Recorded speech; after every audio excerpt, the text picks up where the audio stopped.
Hey, how's it going, guys? It's Tuesday at 7 o'clock. I'm finally back live. Yeah, that's right. Had to work the last couple Tuesdays. Unfortunately, I didn't make it, and I've been so busy, like on everybody else's channels, podcasts, so on and so forth, that fortunately, I felt like my channel came last, and I apologize for that because I know I got a couple of you here at least that, been waiting for the live streams to come back. So here we are, Tuesday night live stream. It's officially back, and there's an AOK already seeping itself out. So, of course, big shout out Chris Barrett. Man, that guy is in every chat. How you doing, Chris? Nice to see you in the chat tonight.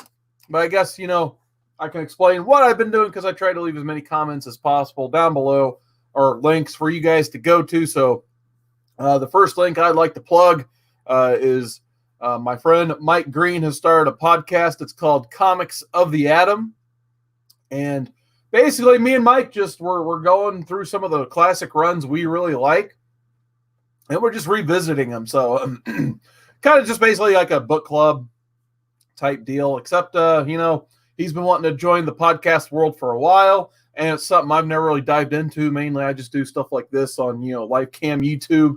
So it's been really fun. I know he's been wanting to do something, for a while. So we finally use this coronavirus insanity as an excuse to finally just dive in and do this podcast, because we've been talking about doing a podcast for maybe 6 or 7 years. So we finally did it.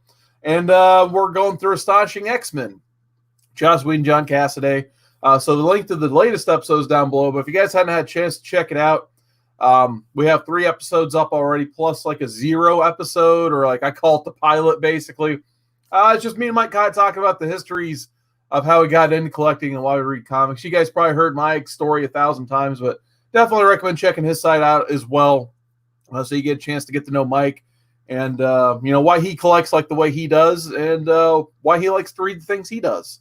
So if you guys had a chance to check it out, Comics of the Atom, latest link is down below. It's available on iTunes, but basically he's trying to get it uploaded on every platform. So if you have like Stitcher, that type of stuff should be available on that as well.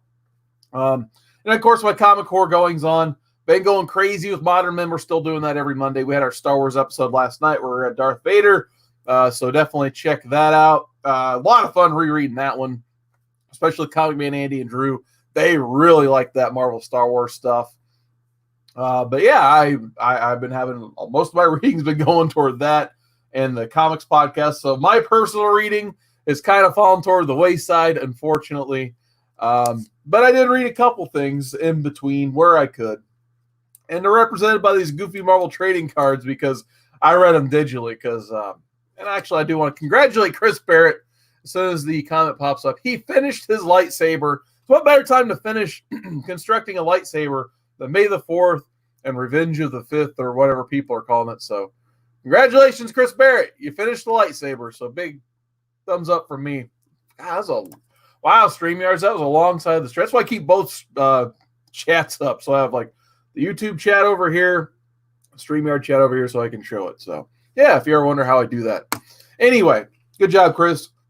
So the 2 books I actually read in between all my book clubs this week. I got a chance to read X-Men Volume 1, or Volume 1. Oh my gosh. Whatever the newest X-Men volume is by Jonathan Hickman, volume 45,000. I don't even know what they're up to. But nonetheless, I read the newest X-Men, and it was average. I mean, a lot of people, they gave a lot of constructive criticism to this issue particularly because this House and Power stuff was so good. Every issue kind of meant something. And this one just has like the Summers family chilling on the moon, and you see how they live. And they're basically the biggest things going on. This is the lady who's really ticked at the X-Men because her husband got killed off, and House and Powers. She's pretty much back trying to, seek revenge by bringing back Mother Mold from the sun. And yeah, that's pretty much the biggest plot point of this book. Otherwise, it just shows what Scott Summers and his family does in their spare time. Magneto's pretty cool in it so far. I look forward to seeing Magneto and Cyclops work together because obviously they probably don't like each other as much as, say, Charles and Magneto. But yeah, I'm looking forward to that part of it. But it's kind of like Fantastic Four, the Dan Slott run issue 1, where this kind of just establishes the world, but they already had 12 prior issues to do that with, though. But yeah, this just kind of gets the series off the ground, but I wish they would have put the pedal to the metal basically on this one. And then the other one, Marauders, #1. This is like your Kitty Pryde centric book, which I was pretty excited to read this because like I said with Mike, I've been reading Astonishing X-Men. This is actually a pretty cool follow-up, being able to read those first 3 volumes of Astonishing X-Men. Reading this because you get to see that relationship between Emma and Kitty, particularly in this first issue. So I thought that was really cool, being able to read Astonishing and then go in the Marauders. I don't know how I feel about Kitty Pryde not being able to use the portals to go to Krakoa. I'm not sure what that's all about yet because I've only read 1 issue, and that's kind of like the hook to get you into this issue is she tries to walk through a portal and gets a broken nose and a black eye for her trouble, basically. So I don't know who walks into a portal or a wall face first, but Kitty Pryde does. So what she do, she takes the boating so she can get to Krakoa and back, basically. So she basically grabs supplies for Logan like pomade and beer, and you get laughs out of that, saying Wolverine shopping list for Kitty. I don't know why Wolverine can't just take his own pomade through a Krakoan portal. No idea, but apparently Canadian whiskey tastes better if Kitty Pryde delivers it on a boat. Who would have thought? So, Storm, Iceman, and Pyro in it as well. And then, Bishop's in it for some reason. He's like the oddball. He's not even involved in the rest of the group as of issue 1. So I'm curious to see how Bishop gets roped in to the rest of the group. But yeah, it kind of turns in to the story where Kitty's kind of been commissioned by Emma to go from place to place that is banning the use of Krakoan portals. So there's some countries in the Marvel Universe that doesn't want their mutant population to go through those portals and support the Krakoan nation. So basically this team is going from country to country trying to free the mutants that want to come to Krakoa, basically. So kind of a neat premise that explores that, seedy underbelly of the Marvel Universe where, Marvel or the mutants are still their most persecuted. And yeah, so you got Kitty, or as she wants to be called in this series, Kate, liberating those mutants and letting them go to Krakoa when she just kind of has to turn around and leave. And you actually get to see a really cool fight scene where Kitty pretty much takes down an army just by, it shows her fighting skills and how she uses her phasing ability to just take out a small army, basically. She goes up against like a bunch of armed men and tanks and wins. So it's pretty cool so far. I definitely enjoyed this better than X-Men #1. And then the next one I was going to read. Like I said, it's kind of cool having these cards now to associate with because I don't want to hold up my iPad all the time. They uploaded Excalibur #1 this week. I haven't read it yet. I was going to read it today, but work was early, and I fell asleep early and woke up for the stream. So you got Captain Britain, Rogue, Gambit, Jubilee, Richter, and Apocalypse. So a very oddball team, but that's enough hook for me. And actually, yeah, I'm looking forward to most of these. There's only a New Mutants, X-Force, and Fallen Angels. So I'm looking forward to reading those. And then, also, I keep planning on reading the Ninja Turtles IDW run. I'm going to restart from issue 1 and try to get scheduled reviews up. But Mainframe Comic-Con kind of just sucked the life out of all of us. I think it was a lot of fun, but it was some work too, let me tell you. So obviously any just normal reading that wasn't scheduled already just got bumped. So hopefully I can get that in the pipeline. I have tomorrow off. I'm hoping to use some of that time to develop what I want to do. I'm thinking about putting this series for like maybe 10 or 15 minutes on a Thursday at a random time. So that's my thoughts on that. And so I do have plans to keep reading. All right, so basically, like I said, I'm going to try to keep this mostly short and sweet tonight because it looks like there's a lot of things going on anyway. I got a haul to show that I got off eBay, and I got one AOK I should have probably highlighted a while back. Don't know why. I kind of just, it was part of, I was just getting some books signed for somebody. For some reason, I just kind of never showed their books off and thanked them on the air. So I feel like I need to do that. And then I got an OMG Chris auction victory that I haven't had a chance to show yet, which it definitely deserves to be shown. It's a very cool sketch, basically, I want to show off. And then an AOK for my friend DEE Comics. I left his link down below. Hopefully you guys show him support because oh my god, I am not worthy. So let's just say that. So he gave me something really cool. I did want to welcome Samuel David to the stream. So how you doing, Samuel? Nice to see you in the stream tonight. So thanks for stopping by. Chris Barrett says everything tastes better that came from a boat, and mainframe has wiped me out for a few days. Yeah, you never left the chat except for maybe once the whole time. So big shout out for moderating that to Chris Barrett, because even me sitting here editing videos for a weekend straight, like it took a toll on me just on my back. So I can only imagine the same thing for you, basically moderating the chat the whole time. All right, so got an eBay haul, and this is 1, 2, 3, 4, 5, 6, 7, 8 books. I think I just threw an offer out of like $40. So I got these for about $5 shipped, if I remember right. I may have paid a little extra for shipping, actually. Actually, I'll just start from the bottom because it actually gets kind of good. So these are actually christened now as some of the oldest books in my collection. I don't collect I definitely don't collect any Golden Age worth anything, just because it's such a endeavor for your wallet, basically. And I just don't have the passion for it, and I don't know enough about the books.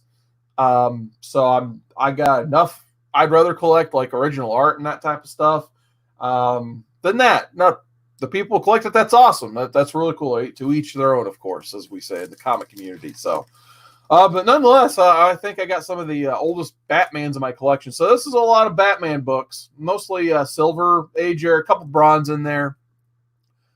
We got the DC 100-page Super Spectacular. I think this is like part 14. Don't know too much about this book, but it, for as old as this probably is, I'm guessing mid-60s if I remember it, maybe early 70s. For a giant size, it's not in bad condition. There's a kind of tiny chunk missing out of that corner. But yeah, usually these giant sizes are all jacked up and folded onto themselves. And actually, happy to report, this one is not in bad condition, all things considered, because, yeah, that spine looks pretty good. So happy with that giant size for sure. I think it's very nice. Probably it's from 86, so easily the newest book that came with this lot. Batman Detective Comics 559. Pretty cool Brian Bowen cover on that, but book from the 80s, not the best condition, unfortunately. There's spine ticks all up and down it, so not the most well taken care of book. But I just didn't know about that Brian Bowen cover, and every time I can get a Bowen cover, I usually try to get it collected. So fun bonus, basically, to this lot. See what else we got here. We got Detective Comics 350, really cool Joe Kubert cover on that one. Very happy with this book. Like I said, spine ticks up and down, but I opened it up. It's actually in pretty solid condition on the inside as well. But yeah, still trying to fill in a lot of these Silver Age gaps and the Batman. I feel like I collect more standard Batman than detective, and luckily this run was a little bit more detective heavy. So just filling in those gaps as well. So there was 350. And then here we got JD, I think would probably like this one maybe. We got Detective Comics 333, Hunters of the Elephant Graveyard, and Batman is being assaulted by an elephant, and Robin's just trying to attack him with a stick. So it looks like another hilarious issue. And of course you get the Elongated Man backup, as is for a lot of Detective Comics. So if you guys like Elongated Man, definitely go after these older detectives. Because he's got some good stories in the back of almost a lot of them in the Silver Age. But yeah, I thought that was a hilarious cover for sure. So, oh yeah, we got a Superior Hero Review is in the chat. What is going on, man? Nice to see you out tonight. And then, like I said, getting some of the older stuff checked off the list. I definitely don't have, this is probably the oldest tech in my collection now. We got issue number 308. So I was kind of afraid to handle some of these older ones, but considering this one was actually in slightly better condition than some of the other ones coming up. So I was fairly comfortable rebagging and boarding this one into those Mylites 2s I bought.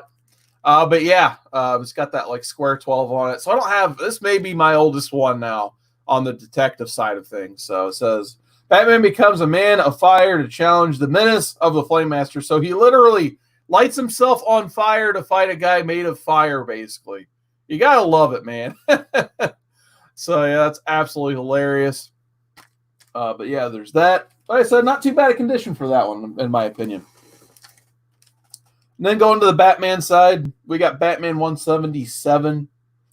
I feel like I may have this one in the collection already. I'm actually doing a huge resorting project, so I figured at the end of the stream I was going to take a picture and kind of describe what I was doing, but unfortunately I got a phone call, or fortunately I got a phone call. It was a good phone call, but I didn't get a chance to take pictures and get them uploaded to StreamYard in time for the stream. But yeah, 177, solid condition on this one, in my opinion, so not too bad. And then the last two, these ones are a lot older than pretty much any Batman I have. Actually, it's a 10-cent Batman, but they are probably less than good condition. So probably in the FR grade range. And I actually left these in the bags and boards that came in. Luckily, they're Mylars anyway, but I was very afraid if I took this thing out, it would just like crumble all over this room, and no one wants that, obviously. So we got Batman 138. It does present all right in the bag. It's probably that Mylar magic, but if you guys look at that spine, oh my God. Like, I don't even know if that cover is actually on the book at all. Like, it might just be sitting on top of the book. So that's why I didn't want to take it out, because I think at least the cover would probably just crumble all to hell if I took it out of this bag. So, but still, I think it presents well enough inside the bag it's in. But yeah, I can literally see the cover as I go down the spine there. So, but any chance I can get to get like a $5, 10-cent Batman, I'll probably take all day. So it's in crap condition, but I'm still happy it's in the collection.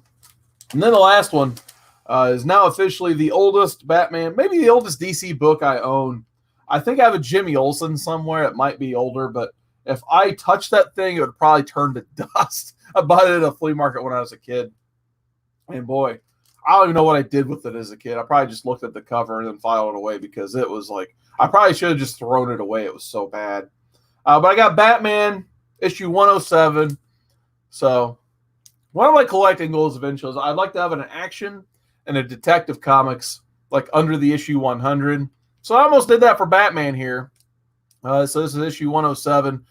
So like I said, I don't know. These are like the first two 10-cent Batmans I own. So that's kind of crazy, I guess, to some people. But I just don't go seeking them out unless they're dirt cheap. So luckily, like I said, I got these for about $5 a piece. So I'd take that action all day. Once again, not the greatest condition. Wouldn't be too bad if it wasn't for like down here. It looks like there's been a lot of this like being in the bottom of a long box or something unbagged for probably decades. Pretty much like just rubbed off that whole bottom part. And then the whole spine is just kind of taped all the way down. So, but like I said, I'm still happy to have it in the collection though. So, and it's got Owlman in it. I mean, come on, Owlman. Earth 3. Yeah. All right. So let's get back into the chat. And then I'm going to go ahead and show off the OMG Chris Tribute Auction win. Oh, yeah, we got Comic Man Andy snuck in there on me. What is going on, Andy? We had a great show last night on Modern Men talking about Star Wars. So definitely sub up Andy and check out Andy Given Thursday as well. It is the fastest rising show on Comic Core history, I think, at this point. I think it's already surpassed Modern Men and, views and popularity on that Thursday block. So congratulations to the success of Andy's new show on Andy Given Thursday, as long as Chad doesn't make him play any more videos in the middle of the stream. But he's been doing, I think he's like 3 episodes in, and they've all been just hits. So congratulations to Andy on that. There's Samuel David and Chris Barrett hanging out in the chat as well. All right. So one of the things I was excited about, and I wanted to show this off last week, but work basically claimed last week because I had a lot of closes and stuff. So I didn't get a chance to show this beautiful book off. Oh, we got the Great Legend Show. What's going on, Ledge? Nice to see you in the chat tonight. So basically, The Boy Who Had 7 and some of the other community members hosted this auction a couple weekends back. Or actually, it's probably been about 3 weeks now. Wow. Time flies when you're having fun, I guess. But they did a really nice thing for the brother of OMG Chris, where they put together an auction, and every proceed went to the funeral expenses and the cremation expenses of OMG Chris. So huge shout out to all of those guys who participated. Like I think Metarog, JoJo from Flicks and Comics, Mike from Pop Comics. I always forget, he changed the name of his channel. I always call him like Popcom. but I think he's got a completely different channel name now. So shame on me for forgetting it this second. I'm sure someone could pop it in the chat. And then Journo's Comics and Collecting. Everyone loves them some Journo. So I actually got a chance to purchase an original sketch from Journo, and he was nice enough to include a letter, so I'll go ahead and read it. He says, Seawood, I'm grateful beyond words for your generous bid on my TMNT book. Of course, what makes it even more amazing is that it was all for OMG Chris. I went ahead and threw in a couple random books for you just as an extra thank you. I know this custom piece ended up in the right hands. Thank you again, Journos. So always like the handwritten notes. One thing, if I ever I actually sent Andy a box, and I completely forgot to write him a note. So every time I send something, I need to send more notes like this, because these are fun and very nice to do. And I every time forget, because I don't even like, if I'm working out, I just take the notes on my phone. I barely take pen and paper notes. So yeah, Cobra Comics. Thank you, Legend. He called it. So Cobra Comics, that's his newest handle on Instagram. And I think he's slowly coming back into YouTube, basically. But the throw-in books, just some nice reads. Batgirl and the Birds of Prey Rebirth. I think it was one of the rebirths I was missing, so big thanks to Journo for that. And actually, I have a lot of this run, but I don't think I had this particular issue. All new X-Men 18. That's where they bring back the young X-Men during that Brian Michael Bendis run. So that's cool. And then I have not read any of the Rick Remender. Actually, no, this is the second volume. I've read the first volume. I haven't read hardly any of the second volume of Uncanny Avengers. This is issue 5 from the Rick Remender run. So definitely he didn't have to throw these in. So big thanks, Journo, for popping these in that package. Absolutely amazing. But obviously the main event is, I donated to their auction, basically. That's why I consider this as just a donation. And he hooked it up with this sketch right here. So this is an actual sketch from Journo's Comics. He did this, so I mean, this is better than I found it. C2E2 by far. So I went to the one con this year, C2E2, and I didn't buy too much art at that con just because I just wasn't feeling a lot of the art there. And man, like this is top quality, man. I mean, you guys can look at it for yourself. But yeah, this is the talent of Journo's Comics and his ability to do a sketch. And he actually signed it at the bottom with his name and OMG Forever. So I thought this was phenomenal. Well, once I saw this pop up on that auction, I'm like, it was kind of like, Wayne from Wayne's World when he saw that guitar and like, it will be mine. Oh, yes, it will be mine. So actually, Chris said, I think it was the weekend before Mainframe. Oh, he says Mainframe wasn't a con. Yeah, I was like, it was one of those weekends. Like, I need to go and buy something from that Artist Alley. And for some reason, I guess all the contact information is still up on the website. So if you still wanted to get a convention sketch for Mainframe Comic Con, you basically could, as long as they're not filled up. But yeah, this is definitely going on the wall somewhere in this room. Kind of actually want to get a nicer frame for it, maybe even. But yeah, I just love the detail, especially Shredder in the back there. And then, of course, the 4 turtles on the bottom. Especially, there's my boy Mikey hooking it up with the nunchucks. But yeah, I think actually the person who steals the show on the cover is Donnie. He did a phenomenal job drawing that bow staff action. So that was really cool. So hit up Journo's Comics. I think he actually said he's taking requests too. So if you guys are looking to get something like this, you could hit him up probably on Instagram, and he'll hook you up with something like this. I mean, this is phenomenal. I was so happy.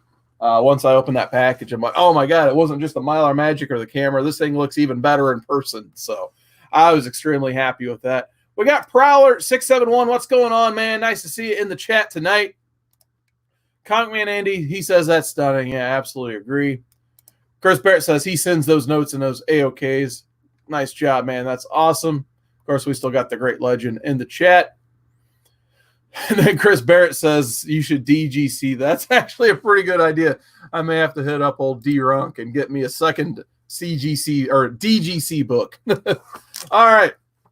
So kind of speaking of C2E2, I don't know why I haven't shown these off yet and thank this guy. I should have. So I apologize for not showing this gift. But Joker 68 got some comics signed for him at C2E2 this year. And I think there was just so much stuff going on that these kind of stayed next to the other package I had. And I was bringing this one up. I'm like, oh, crap. I haven't even had a chance to thank Kurt yet for his nice gifts he gave me as a part of, getting some books signed. I kind of felt bad accepting this gift because there's some signatures I wasn't able to acquire for him because a lot of the artists didn't show up because of COVID-19. And then we're going to try to get some stuff signed by MegaCon, but obviously MegaCon didn't happen in April. So, but nonetheless, he's like, yeah, just those are your books. I'm good. So big thanks to Joker for this nice stack of books.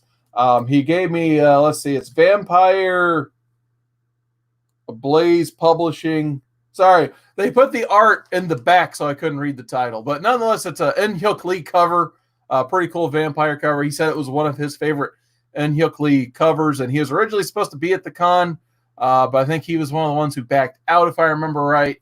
But yeah, still a really cool cover, though. So happy with that. This is Vengeance of Vampirella, and this cover is actually, I think it was in a Bolo box recently. I've seen this a lot on Instagram in the last few days. So Andy, if you're still in the chat, you'll probably recognize this one. And this one's from Carla Cohen. So she's a really cool artist. She does a lot of work with Scorpion. Yeah, I'm having to cover up the bottom of the with my hand because she was doing it with her hands, and probably don't need that on the camera. You guys can see it all over Instagram. But actually, the reason he gave these covers to me is he knows I like signatures. So it was a good opportunity for me to take his books and get signed and get one signed for me, basically. So Carla Cohen was nice enough to sign this book as well, and that's her signature right there. So beautiful cover, and it's beautiful where my hand's at too. Trust me. So who doesn't love some Vampirella? This one's really cool. I thought this was really cool. He gave me a book by this artist because I think this artist, if it's not the big thing now, he's certainly going to be the next big thing because a lot of his variant covers, he's probably eventually going to be the A cover artist, but for right now, he's usually just the incentive cover guy, and that's Shannon Mayer. I don't see a lot of Shannon Mayer stuff out there. So I got Ghost Spider #1, and I went and got that signature by Shannon Mayer on there because why not? Because I was getting Joker's copy signed, and I guess got my copy signed at the same time because why not? So, but beautiful Spider-Gwen cover, Ghost Spider they call it now. I think it's just go back to the Spider-Gwen. No one had an issue with it, but yeah, very beautiful cover. And I've kind of said for a bit that Shannon Mayer is a great artist that will probably get his due at some point. You'll probably see him probably as frequently as Art Germ in the years to come, as long as everything gets back to normal, of course. But yeah, I think Chris Barrett put it in the chat perfectly. Shannon Mayer mainly does a lot of store exclusives. But yeah, the companies are going to catch on eventually. So kind of cool to have that. And then a rare for my collection, a slab. So he knows I don't do a lot of slabs, but he kind of gave me this option to do whatever I wanted with this one, if I wanted to crack it and get it signed or just keep it as is. I have a lot of slabs, and I don't really I'm not one of those guys who deals with the slabbing company, so I'm just going to keep this one as is. But this is Amazing Spider-Man 646. It's a 9.0, and the reason he gave it to me, it's a Mike Mayhew cover, so he just gave me the option if I want to get it cracked and gold labeled. I never found Mike Mayhew there, though, so it was a huge convention. Maybe he was there, maybe he wasn't. But yeah, he kind of gave me the option if I want to get it cracked and gold labeled. But just the fact that, he would AOK a freaking slab, that's amazing. So big, huge shout out to Joker 68 for these books because they're awesome. So like I said, I don't have anytime I can get a slab, I don't mind for sure. So I don't think anyone else would either. All right, so we'll get back to the chat, and then I got to show this AOK from DEE Comics because he hooked it up in a big way. So we still got Chris Barrett. He says, that's a lot of writing on that label. It was, wasn't it? They put, I don't know if they leave this many notes on most books now, but it just says Mayhew variant cover, Mark Waid story, Paul Azaceta, Matthew Southwick art, Mike Mayhew cover. I don't know why they needed to say Mike Mayhew cover so many times. And then it just says Vampire variant cover, Amazing 15 cover swipe. Seems like there's a lot of books that have no details on them, and then there's books like that. I guess it just depends, different workers creating these labels. Someone puts too many notes sometimes. So, yeah, I kind of agree with that, Chris. And then Andy likes those covers. Yeah, I think he's talking about the one he got in that Bolo box as well by Carla Cohen. great person. I met her 2 years in a row at C2E2. Extremely friendly, very talented artist. She's really cool. And then Chris Barrett says they usually never put that much writing on the books. So anyway, let's get to the JD AOK, because the other day, well, probably 2 weeks ago, he just asked for my address out of the blue. And now it's anymore. I'm just like, whatever, someone wants my address, here you go. What are they going to do? Like, show up at my door? I was like, I just have to go to work, or I'll start talking comics with them, I guess. So I guess anyone who gets my address, you have the option just to like ring my doorbell and we'll have a cup of coffee or a beer or something. Or we'll go picking when the world gets back to normal. So I think me and Andy are already trying to plan that. But nonetheless, he threw in some books and he threw in a couple figures. So we'll start with the books because, hey, books are great too, of course. So this is actually pretty cool. He threw in a hardcover version of Identity Crisis. So Legend, if you're there, I know you like those hardcovers.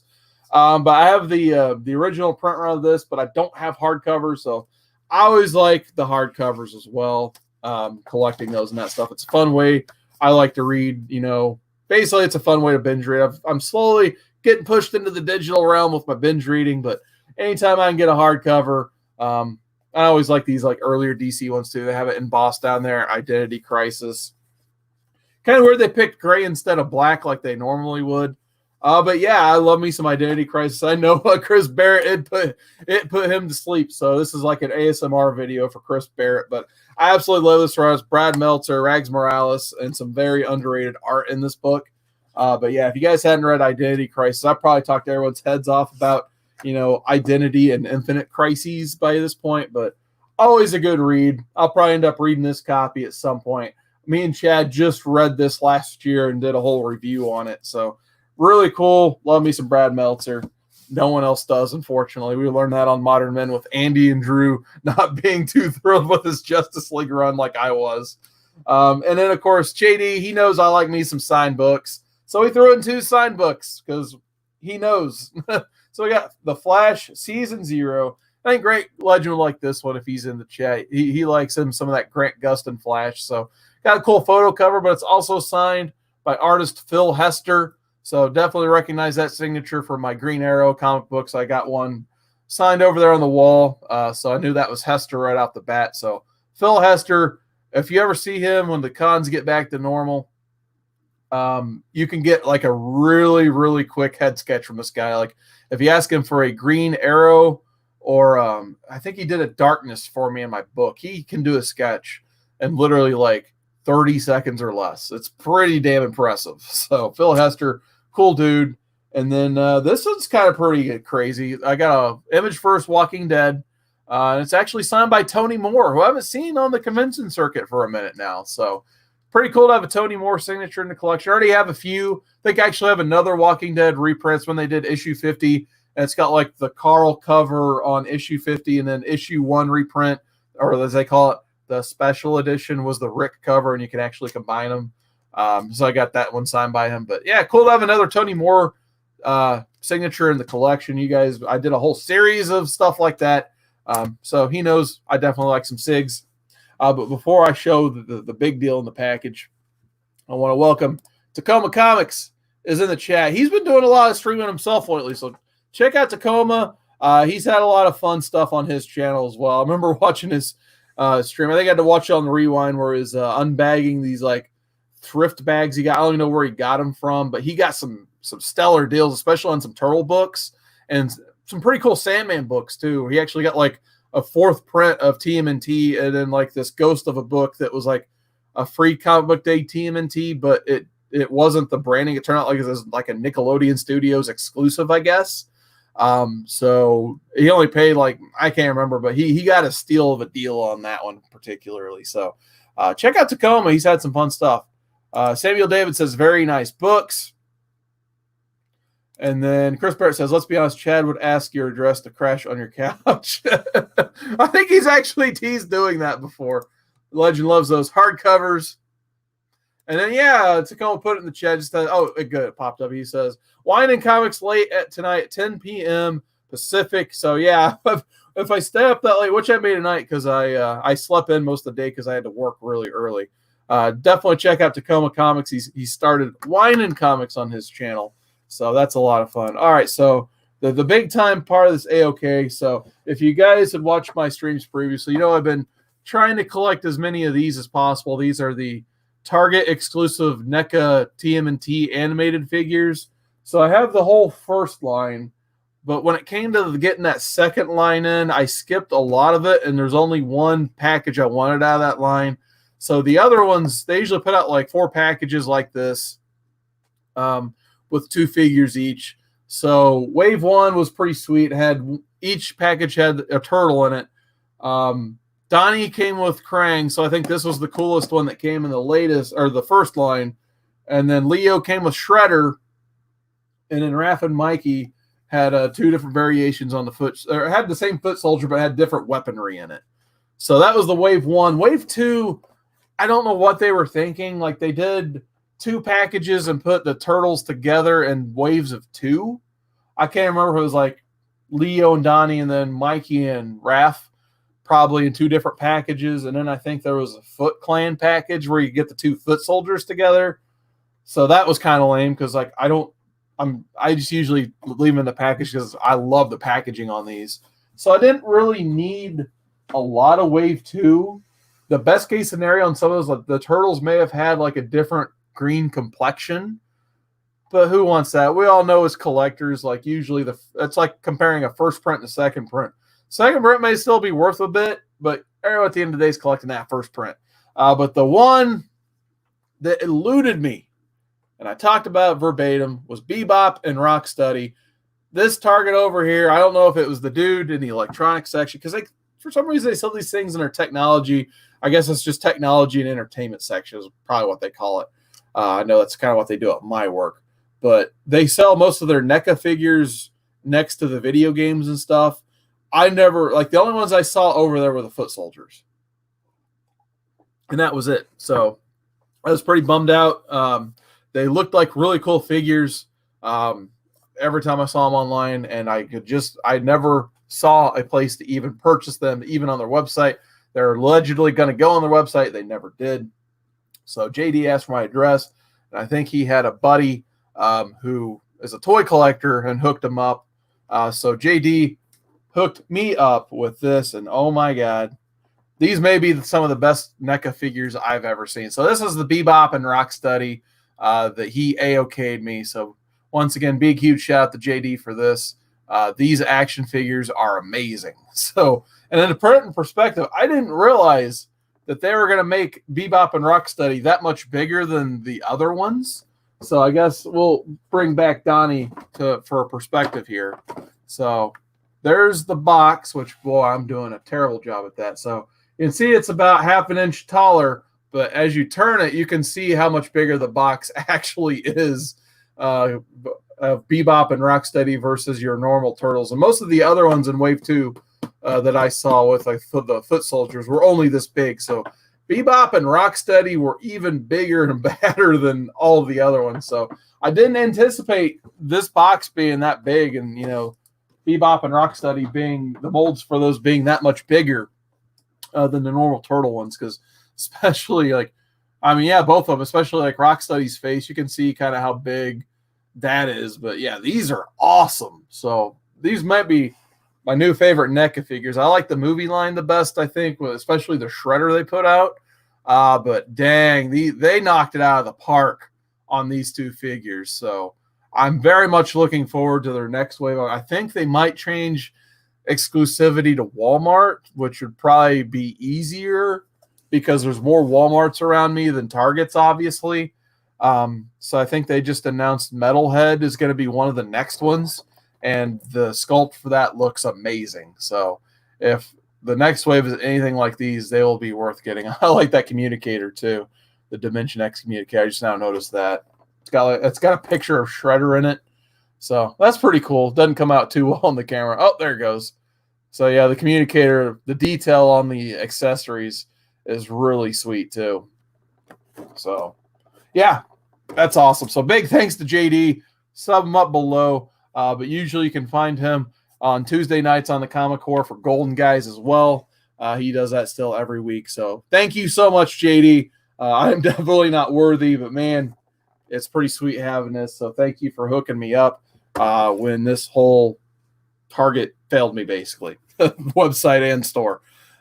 Chris Barrett says, no movie, Krang. Yeah, I heard, I don't know if NECA was toiling with doing like characters that weren't in the movies as movie versions. Like I heard somebody maybe say that they were thinking about doing a Bebop and Rocksteady movie version, even though obviously they never existed. It'd be cool if they did the same thing with Krang. But also at the same time, I'd like them to produce like Casey Jones, Toka, and Razar, and maybe a Master Tatsu would be fun too. So if they're putting out this quality here, I'll take about any type of TMNT figure I can get my hands on. So yeah, a lot of cool stuff with NECA right now on the TMNT license. Very happy with everything I've got from so far. I'm not even really a toy collector, but I'm starting to get like some shelves of toys over here. And of course, the Comic Core AOK me the black and white turtle figures too. So those are like Walmart exclusives. So they're like way over there. But yeah, there's a lot of cool stuff going on with NECA and TMNT right now. So let's get back into the chat because we had some more people hop in. We got Discovery Big Comics. What's going on, JB? This guy has been killing it on the morning shows he's been doing. He's combined the comic book and pop crowds to form this like mega audience that we didn't even know existed in the morning. And yeah, you can have a cup of coffee and do disco all day, every day now, it seems like, with just the Discovery base. So this guy, he's been killing it. I think he did a pop-up shop while I was taking a nap today. So hopefully that went well for him. Chris Barrett says, if I was to do a TMNT movie, Krang would be the villain of my choice. Yeah, you can't go wrong with Krang. I'm guessing eventually they're going to put out that big mech suit, which I guess speaking of, I have one more thing down below. I haven't even shouted out yet. The Kevin Eastman interview. I talked about it a bunch of times, probably on the Comic Core side, but I haven't had a chance to really come on my channel and let my couple extra subscribers know about the Kevin Eastman interview. I was happy to conduct on the Comic Core side. So Chad basically called it his AOK to me, and that was one hell of an AOK in my opinion. So Chad set me up to interview Kevin Eastman, and I actually had a chance to ask him what action figure was his favorite, and he actually mentioned that mech suit Krang from the original line as being one of his highlights of that. So hopefully NECA has plans to put that out. That would be really cool in my opinion. That was like one of my favorites as well as a kid, because once you got that, like, oh my god, the Turtles have something big to fight now, because usually it's like the Shredder and then like you beat them up and the shoulder pads fall off like every single time. Happened with Super Shredder, unfortunately, too, for me. And Krang, you just lose all his accessories. Like the leg falls off the thing, even though it's a cool looking action figure. You kind of got to be a bit careful with that action figure, or else it'll fall apart. So, but yeah, that mech suit, it was built to take some damage from a little kid, just be like, ah. So a lot of fun there. Hopefully NECA follows up. I'm guessing they have plans to get that figure out. But yeah, but I put the link down below for that if you guys want to check that out after this video. Chris Barrett says, JD is the golden guy. Absolutely. So once again, golden guy should be tonight, 10 p.m. Eastern on the Comic Core channel. And of course, Andy just says, ooh, snap. Yep, that's an Andy for sure. Other than that, I think that's pretty much all I got. Like I said, I still don't have a local shop that's open. They may be doing curbside, but he's been kind of quiet about it. So I don't know if that's, I might actually reach out to him tomorrow to see if there's anything I can pick up to kind of put some change in his pocket, hopefully, since I have tomorrow off. So yeah, just big thanks to everybody for stopping by. Chris Barrett, JB, Comic Man, Andy, the Great Legend Show. He loves them, those rhymes. Oh, aggressively relaxing. What's going on, man? Nice to see you in the chat. Sorry I missed you earlier. It just StreamYard's kind of missed your quote there for a second. So aggressively relaxing. Thanks for being here, man. Of course, Tacoma Comics. Check out his Wine and Comics late tonight, 10 p.m. Pacific time. Samuel David joined us. Thank you for that, Samuel David. And then, of course, Prowler 671. Always happy to see him in these live stream chats. So once again, big, huge shout out to JD Comics for the AOK. Joker 68, man. Hopefully you're doing all right. Now I'm always hoping that guy, he stays strong. He's still with us, thank God. So he's one of the best for sure. And of course, Journos Comics for the phenomenal sketch I can't say enough good things about this one. Absolutely amazing. So, yeah, this is definitely going up on the wall somewhere for sure. I'm going to have to find a really nice spot for this. But, yeah, very happy with that. But big thanks for joining me, guys. Hopefully you guys will have a good night. And happy Cinco de Mayo, too. It's like Revenge of the 5th, Cinco de Mayo. We're just making 3 holidays a day now. So, well, hopefully everyone's staying safe, wearing masks outside, staying at home when you can. Just hopefully you guys are having a good day. And I'll catch you next time. Thanks, guys.